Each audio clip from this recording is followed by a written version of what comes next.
Deus que se encontra em primeiro livro de Reis, capítulo 18.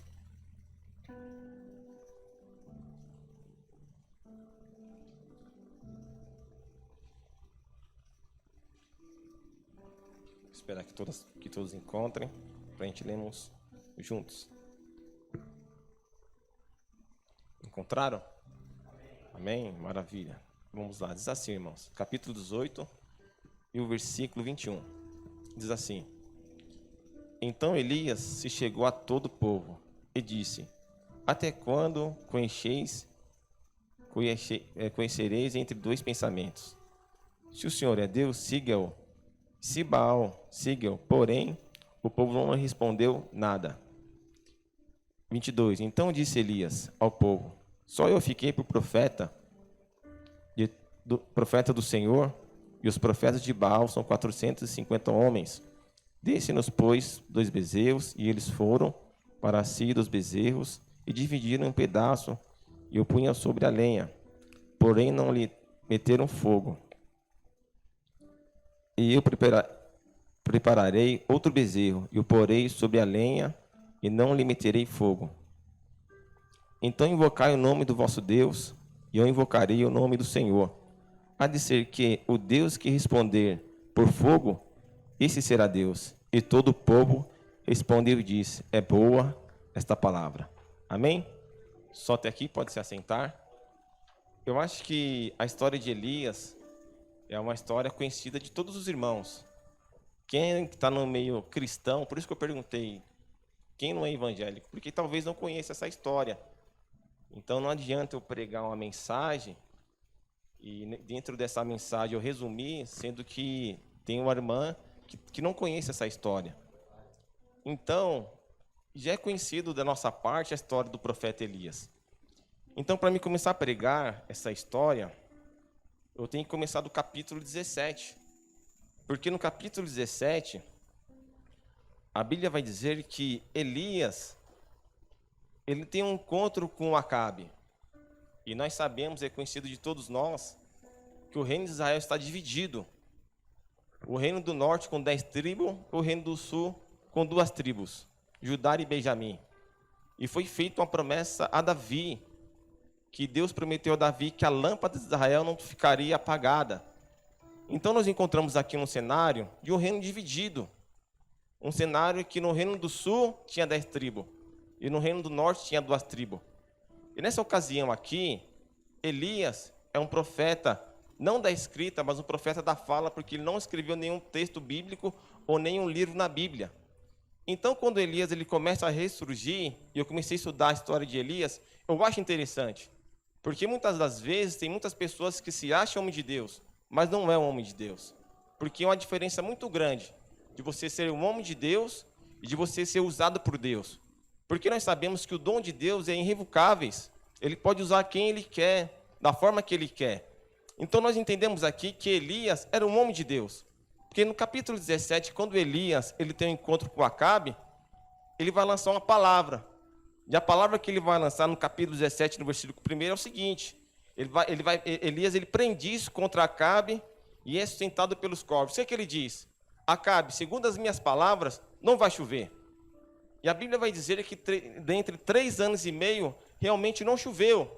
Então nós vemos aí um grande homem de Deus, um homem que tem crédito com Deus.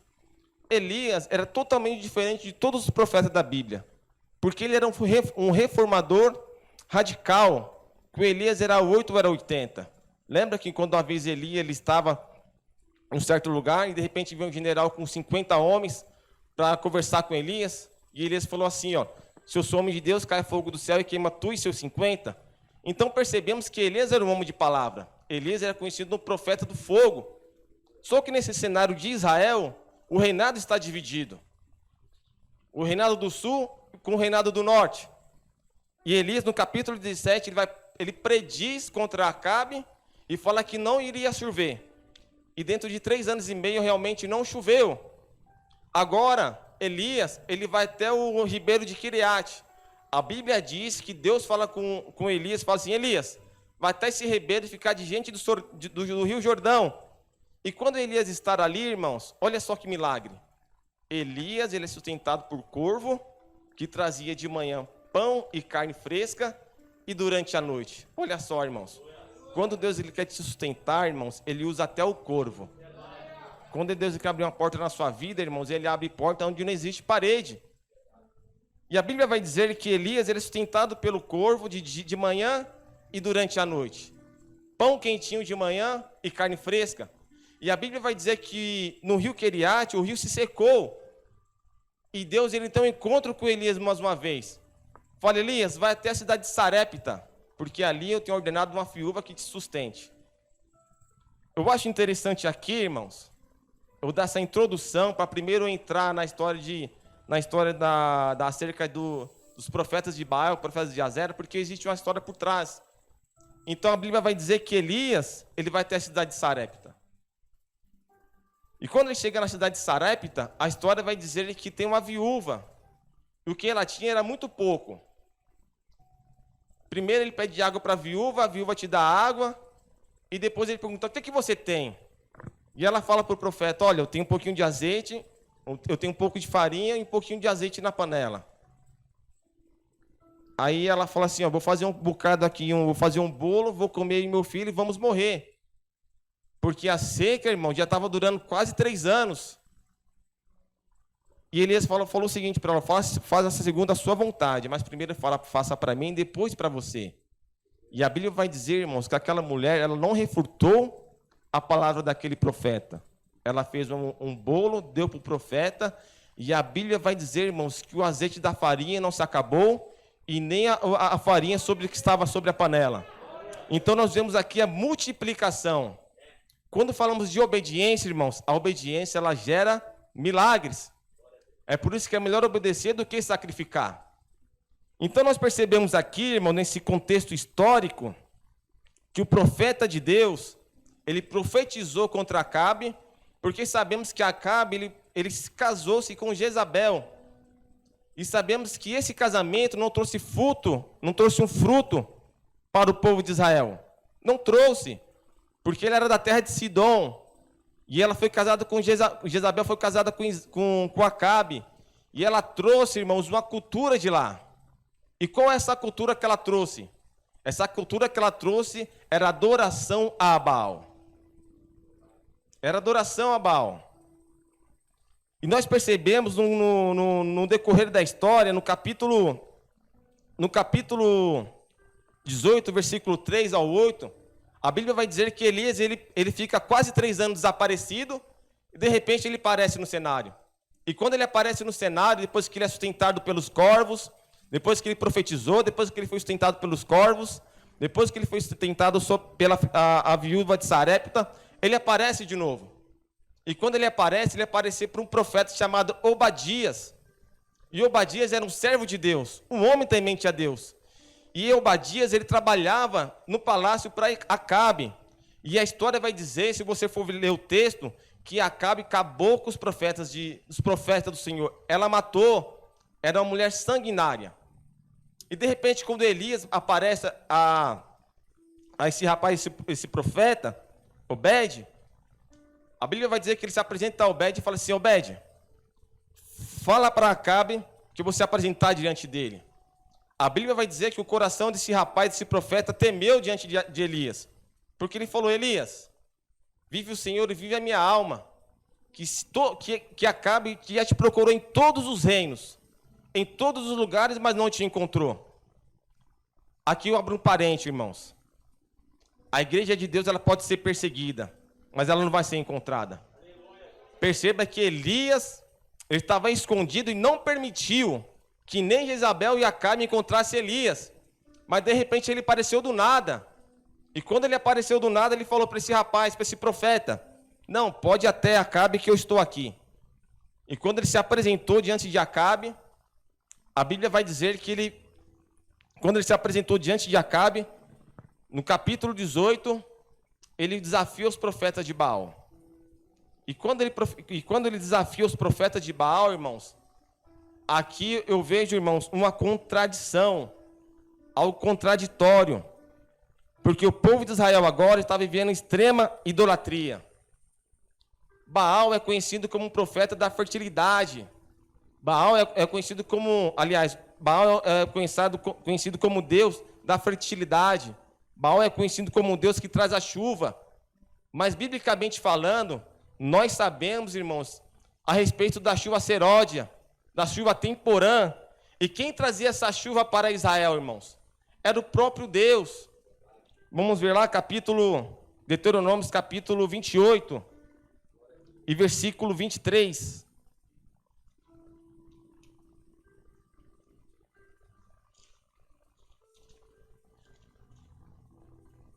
Capítulo 28 e versículo... Capítulo 11, melhor, irmãos, desculpa. Capítulo 11 e o versículo 13. Olha só a situação que o povo de Israel estava vivendo.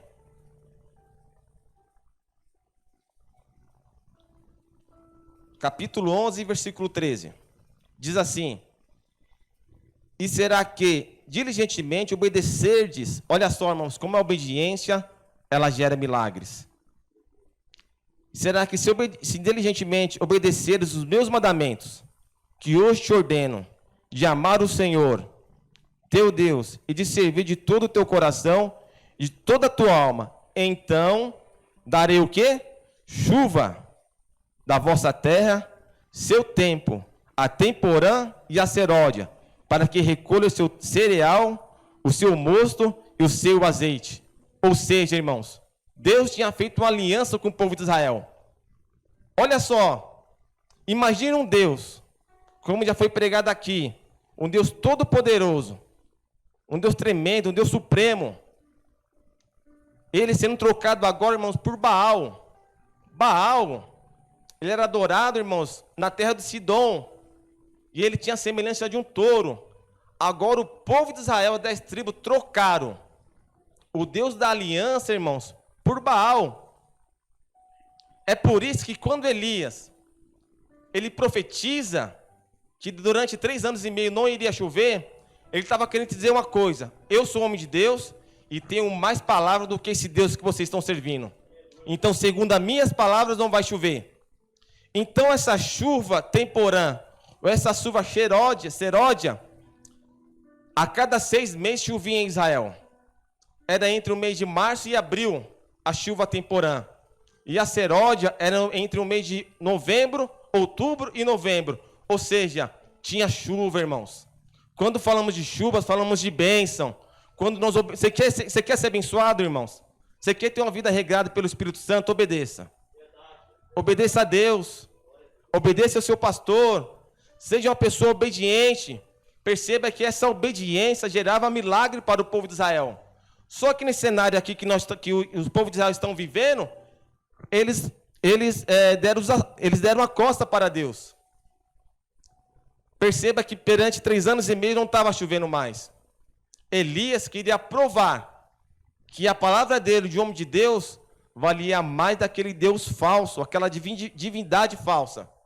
E aqui no capítulo 18, ele confronta Acabe. Ele confronta os profetas de Baal. E perceba, olha só que interessante, irmãos. Esse Deus chamado Baal, ele tinha uma esposa. Olha só, irmãos. Era Azera.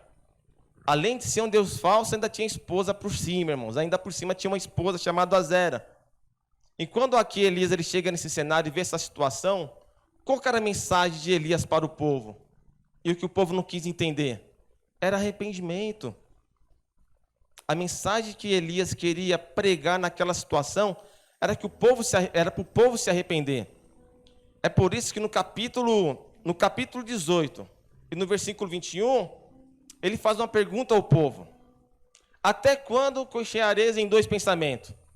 Se Baal é Deus, siga-o. Mas se Deus for Deus, siga-o. E a Bíblia vai dizer que o povo ficou assim parado e não respondeu nada. Sabe por quê, irmãos? Porque a religião, a cultura que foram trazidas por Jezabel para Israel, já tinha contaminado toda a Israel. E agora, nesse cenário, estava com dúvida: quem era Deus? Será que Baal é Deus? será que Deus é Deus? Ele fez uma pergunta. E quando ele fez essa pergunta, ninguém respondeu. Entretanto, Elias ele faz um desafio. Ele convoca, a Bíblia vai dizer que ele convoca todo o povo de Israel. As 10 tribos ele faz essa convocação. Ele vai até o Monte Carmelo. E quando chega nesse monte, ele faz um desafio. Ele chama, olha só que interessante, irmãos. Ele chama todo o povo. E lembrando que estava 3 anos e meio sem chover. Chuva, sabemos que é sinal de bênção. É sinal de prosperidade. E a história vai dizer que o povo ali estava vivendo uma situação difícil. Porque se não tem chuva, não tem mantimento. Se não tem chuva, não tem grão. Se não tem chuva, não tem azeite. Se não tem chuva, não tem cereal. Então a situação do povo era precária. E ele lança esse desafio. Quando ele lança esse desafio, ele falou assim, ó, faz o seguinte. Vocês começam adorando o Deus Baal. Faz o sacrifício. Só que o Deus que responder com fogo, esse será Deus. E a Bíblia vai dizer então, irmãos, que os profetas de Baal, eles começam pela manhã. E quando ele começa pela manhã, olha só que interessante. Ele faz o sacrifício, pega o cordeiro, eles pegam a lenha, eles preparam o altar, e está desde manhã, responda-nos Baal, responda-nos Baal. E Baal nada de responder. A história vai dizer que eles começaram a se mutilar com faca. E começaram a se mutilar para ver se Baal respondia. E quem aparece no cenário? Elias. Elias aparece no cenário e fala assim para eles, olha, ele é um Deus, talvez esteja dormindo. Grita um pouco mais para ver se ele acorda.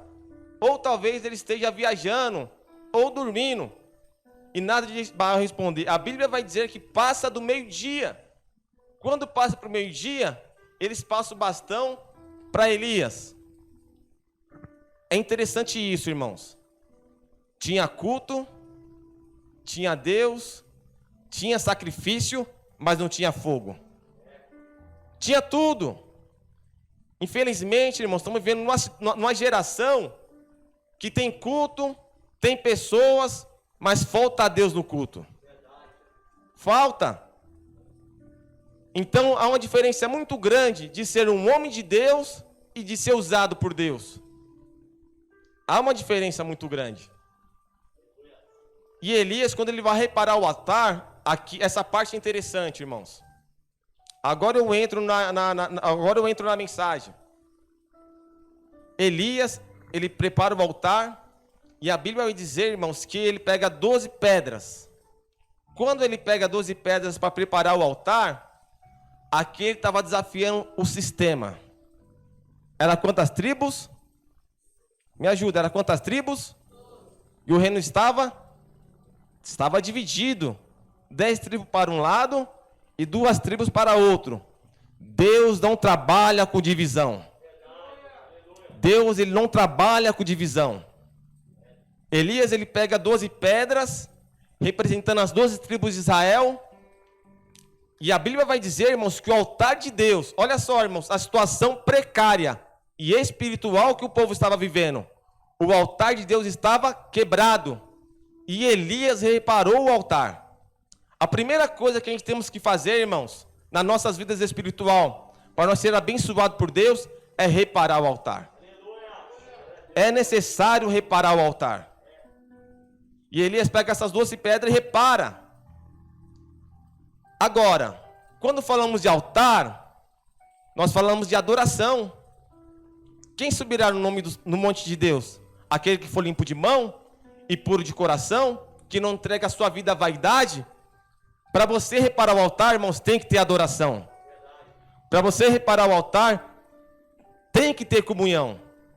Tem pessoas que falam que tem um altar reparado, mas o altar exige adoração. Altar exige comunhão. Altar exige renúncia, E altar exige, irmãos, fidelidade. Não tinha isso no povo de Israel. Uma nação eleita, um povo escolhido, mas o altar de Deus estava quebrado há muito tempo. Altar quebrado, irmãos, não cai fogo. Altar quebrado não acontece milagres. Altar quebrado, irmãos, as portas não se abrem. É por isso que foi necessário que Elias reparasse o altar do Senhor, pegasse aquelas 12 pedras de Israel e fizesse o altar com aquelas 12 pedras. Elias estava querendo dizer o seguinte ali: são 12 tribos, não pode ter divisão, porque Deus não trabalha com divisão. Agora que tem comunhão, agora que tem adoração, agora que tem obediência, irmãos, vai acontecer um milagre. A Bíblia vai dizer que Elias, ele faz um rego em volta do altar e fala para os seus moços que pegar o cântaro. E quando ele pega o cântaro e joga sobre o altar, ele fala para os seus moços jogarem água sobre o altar por 3 vezes. Olha só que interessante. Foi uma vez, foi 3. Ali era um desafio. Quando o seu altar diante de Deus está reparado, pode jogar água. Quando o seu altar está reparado diante de Deus, pode tentar te prejudicar, porque o fogo vai cair. A oração de Elias. A oração de Elias foi uma oração de, no máximo, entre 15 segundos a 18 segundos. Foi rápida. Ele reparou o altar. Assim que ele repara o altar, com as 12 tribos de Israel, ele faz um rego no altar, coloca o cordeiro, coloca a lenha e pede para jogar água. Quando ele pede para jogar água no altar, irmãos, a história vai dizer que ele faz uma oração. E nesta oração que Elias faz, o que ele faz? Senhor, o Senhor é o Deus de Abraão, o Senhor é o Deus de Isaac, o Senhor é o Deus de Israel.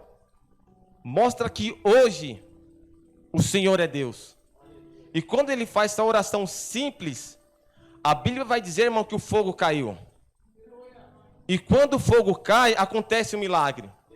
Aquela multidão que estava assistindo Elias reparar o altar, a história vai dizer que eles dobraram seus joelhos e começaram a adorar. Só o Senhor é Deus. Só o Senhor é Deus. Só o Senhor é Deus. Então perceba, irmãos, que quando você é um homem de Deus e o altar está reparado, o fogo cai. Pode jogar água, vai servir de combustão, porque o fogo vai pegar. Então aqui, o povo reconheceu. O povo reconheceu que o Senhor era Deus.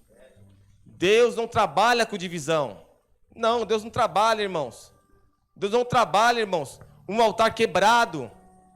Então, quando Elias ele reparou o altar, a sua oração foi singela. Porque às vezes, uma vez perguntaram para o pregador que pregava e pregava muito. Um dia um jovem com vontade de pregar perguntou para esse pregador: quantas horas você ora por dia? E o pregador olhou para ele e falou assim: ó, eu oro por dia no máximo meia hora. Ele, poxa vida, mas você só ora meia hora? E você pregou e a unção caiu, foi tudo isso que aconteceu na igreja, foi uma benção.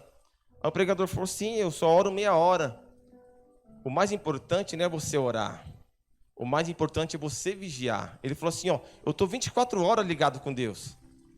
Porque quando Jesus estava no Getsemane, junto com os seus discípulos, antes dele ir para a cruz, que os seus discípulos não conseguiram orar com o mestre, que ele foi a primeira vez orar sozinho e voltou e percebeu que eles estavam dormindo. A segunda vez que ele volta, ele olha para eles e percebe que eles estão dormindo, seus olhos estão com sono, então, estavam pesados. E que Jesus falou para eles assim, olhai, vigiai e orai. Então nós percebemos que a vigilância, irmãos, ela está na frente da oração. Se você vigia na sua vida 24 horas, irmãos, e você mantém o seu contato com Deus, e você vive uma vida de oração, é sinal que o altar está reparado. É sinal que o milagre vai acontecer. Então a função de Elias aqui nesse cenário, irmãos, era uma mensagem simples. Era uma mensagem que o povo ia se arrepender. Uma mensagem de arrependimento. Quando falamos de arrependimento, irmãos, quando falamos de pecado, porque o povo está vivendo uma situação pecaminosa. E o que significa essa palavra pecado? É errar o alvo. É por isso que Hebreus fala, portanto, nós estamos rodeados de uma tão grande nuvem de testemunha, deixamos todo o embaraço e pecado que tão de perto nos rodeia, e prosseguimos uma carreira que nos está proposta, olhando para quem? para Jesus, que é o autor e consumador da nossa fé. Então é importante que nessa trajetória cristã nós tenhamos um alvo. E quem é o nosso alvo? O nosso alvo é Cristo, irmãos. É por isso que em Deuteronômio capítulo 28 diz: se deres ouvido à voz do Senhor teu Deus, todas essas bênçãos te alcançarão. Então perceba que quando você vive a vida de obediência, as coisas acontecem na sua vida. As bênçãos te alcançam. Já percebeu que existem algumas pessoas, até no ministério, irmãos? Eu vou para a igreja desde meus 14 anos de idade. Tem pessoas que patina. Eles querem ser alguma coisa, mas não conseguem. É porque vivem uma vida na desobediência. Vivem uma vida na divisão. E Deus não trabalha. É tão simples, irmãos. Uma certa vez, quando o povo de Israel foi para a guerra, e Saul estava na guerra.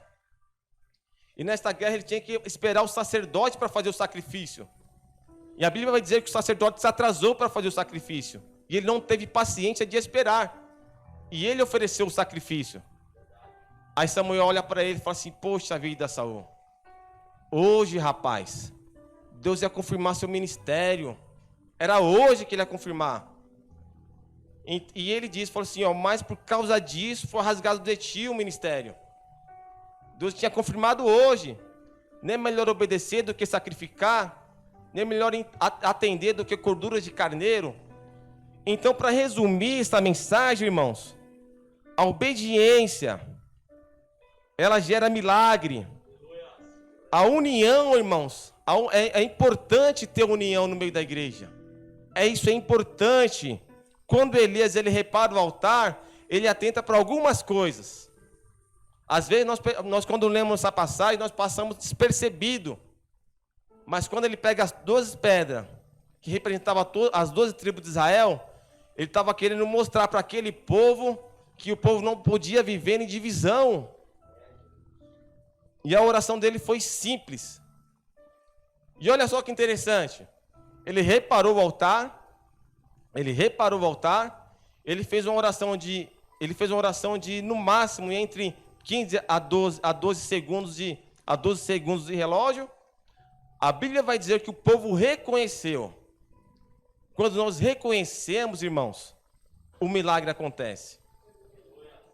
Quando nós reconhecemos, quando nós conseguimos reconhecer nossos erros, irmãos, Deus ele se manifesta.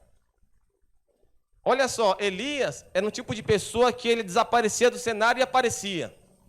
Ele apareceu no capítulo 17, ele predisse contra Acabe e de repente ele ficou quase 3 anos e meio sem aparecer. E quando ele aparece para desafiar os profetas de Baal, os profetas de Azera. E quando ele lança esse sacrifício, que ele faz a oração, que ele repara o altar, e o povo, ele reconheceu que o Senhor é Deus, a Bíblia vai dizer que Elias, ele fala para o seu moço, pode falar para Acabe, que vai ter chuva em abundância. Sabe por que choveu, irmãos? A Bíblia diz que Deus falou para Elias. Não foi Elias que falou assim, olha só que interessante a gente separar. Quando Elias ele predisse contra Acabe que não ia chover, foi segundo a palavra de quem? De Deus? Não. Foi a segunda palavra de Elias. Ele falou bem claro, segundo a minha palavra, não irá chover. Mas quando ele tem esse desafio com os profetas de Baal, os profetas de Azera, e quando o povo reconhece que o Senhor é Deus, a Bíblia diz que Deus chega a Elias e fala assim, Elias, vai ter chuva. E Elias fala para o moço, vai até Acabe porque a chuva vai pegar ele no meio do caminho. Fala assim, Acabe, come e bebe, porque senão a chuva vai te pegar no meio do caminho. Em questão de a chuva, de acontecer que a chuva voltasse a chover de novo, não foi por causa do rei Acabe, porque Acabe era um camarada descompromissado com a obra de Deus. Foi por causa do povo, porque o povo reconheceu que o Senhor era Deus. O povo reconheceu que o Deus que nós servimos é um Deus que se manifesta com fogo. Então o povo reconhecendo, Deus ele gera isso, Deus ele fala para Elias, pode dar resposta para o povo, que vai ter chuva seródia, Elias. Pode dar a resposta do povo, Elias, que a chuva temporã está chegando por aí. Chuva é sinal de bênção. Chuva é sinal de milagre. Chuva, irmãos, na Bíblia é sinal de prosperidade. Para mim encerrar minhas palavras, se você dá ouvido à voz do Senhor, o teu Deus, se você ser uma pessoa obediente, uma pessoa que vive em comunhão com os irmãos, essa chuva ela vai te alcançar. Ela vai alcançar a sua vida, ela vai alcançar o seu ministério, ela vai alcançar a sua família, irmãos. E eu estou falando isso de forma profética. Pode acreditar que um milagre vai acontecer. A resposta de Deus não foi para o rei. A resposta de Deus foi para o povo, que eles conseguiram reconhecer. Quando nós reconhecemos, irmãos, Deus ele faz um milagre. Basta nós reconhecer, irmãos, temos que reconhecer. Porque Deus ele chama o povo de Israel de um povo duro, de dura cerviz. Cerviz é essa parte do corpo. E tem pessoas que elas têm dificuldade para reconhecer, irmão. Sim ou não? Não é verdade? Tem dificuldade para reconhecer. Quando olha só, o próprio Deus fala para Moisés, Moisés, esse povo aí, rapaz, é um povo de dura cerviz. É um povo que não abaixa a cabeça para ninguém. É um povo que não dá ouvido à minha voz. Eles ficaram 40 anos peregrinando no Egito, aliás, peregrinando no deserto, porque não deu ouvido à voz de Deus. Quando nós não demos ouvido à voz de Deus, irmãos, essas coisas acontecem. Já pensou ficar 40 anos peregrinando no mesmo lugar, dando voltas e voltas, porque não conseguimos reconhecer? Segundo alguns israelitas e rabinos ortodoxos, eles falam que a manifestação de Deus mais próxima do povo, entre milagre, acompanhamento, cuidado, foi quando o povo de Israel, os hebreus, saiu da terra do Egito. Eles viram as 10 pragas, que são conhecidas como as pragas que pregam. Eles viram o mar se abrir. Eles foram para o deserto de Sur. E a Bíblia vai dizer que lá, irmãos, tinha água. Eles chegaram num lugar chamado Mara. E a água era amarga. E quando a água era amarga, Deus fala para Moisés, faz o seguinte, pega um tronco, alguma coisa, Moisés, sobra e joga sobre aquela água. Um madeiro. E quando Moisés pega esse madeiro, que representa a cruz de Cristo, joga sobre a água Mara, que era uma água amarga, a Bíblia vai dizer que a água ela fica doce. Então eles viram tudo isso, irmãos. O anjo se ofereceu para acompanhar o povo no deserto. Eles oraram, Moisés orou e falou, Senhor, se o Senhor não for, eu não irei. Então foi o povo que viu o milagre. Só que foi o povo que não entrou na terra prometida. Foi um povo que não conseguiu entrar, irmãos, porque era um povo de dura cerviz. Você quer ser abençoado, literalmente abençoado? Quando nós falamos abençoado, irmãos, a bênção de Deus, ela não acrescenta dores. Ela antes enriquece. Você ser abençoado, irmãos, você ter um casamento abençoado. É você ter uma vida abençoada. É você dormir, irmãos, de cabeça tranquila, da sua consciência limpa. E quando você acorda, irmãos, você está feliz. Isso é prosperidade, isso é as bênçãos de Deus. Por um momento, a paz pode nos faltar, mas não o príncipe da paz. Porque ele nos prometeu uma coisa, irmãos, a minha paz vos dou, e não dou como o mundo a dá. Então nós somos um povo, irmãos, que temos paz. Nós somos um povo, irmãos, que nós temos prosperidade. Então, aqui nesse cenário que Elias viveu, ele queria passar uma mensagem para o povo. E qual era a mensagem? Arrependimento. E automaticamente, quando o povo ele percebe que o fogo caiu sobre o altar, o povo reconheceu. Olha só que Deus maravilhoso, irmãos. Se a gente parar para analisar, Deus tem cuidado de nós nos mínimos detalhes, irmãos. Não tem faltado nada. Deus tem nos guardado, tem nos livrado. Mas infelizmente, isso é uma verdade, e muitas pessoas não se afirmam nesse caminho da verdade, porque são pessoas de dura cerviz. São pessoas que não dão ouvido à voz de Deus. E automaticamente, irmãos, por Acabe e Jezabel não dar ouvido à voz de Deus, o seu final foi um final trágico. Foi um final trágico. Então é importante, irmãos, é importante nós dar ouvido à voz de Deus, nós reconhecer. Quando nós reconhecemos, irmãos, a história ela é mudada. Quando nós conseguimos reconhecer. E é difícil a gente ter essa compreensão. Porque assim, irmãos, quando falamos de ser humano, geralmente ser humano é assim. Ele vê mais os defeitos do seu próximo do que os seus próprios defeitos. Não é verdade?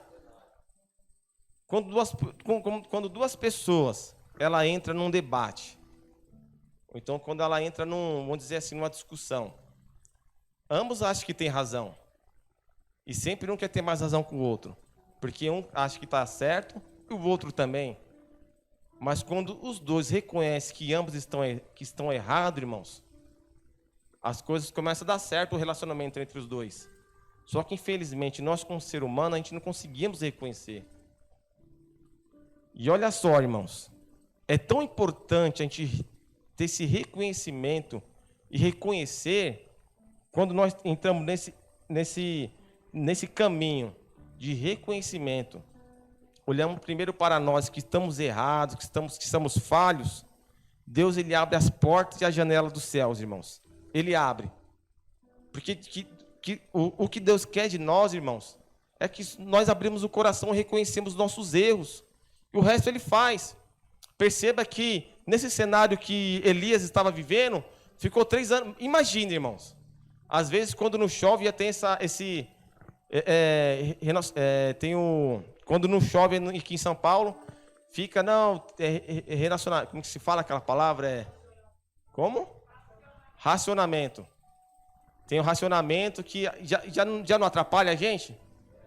Aí tem que colocar a caixa na água. Fala, não usa muito porque a caixa é da água. Se você vai tomar um banho, tem que ser rápido. Agora imagine o povo vivendo numa situação de 3 anos e meio sem chuva. Deus estava esperando uma resposta do povo. Então, nesta noite, irmãos, para mim finalizar a minha palavra, Deus está esperando de nós uma resposta. Deus está esperando de nós uma resposta, irmãos. E qual é a resposta?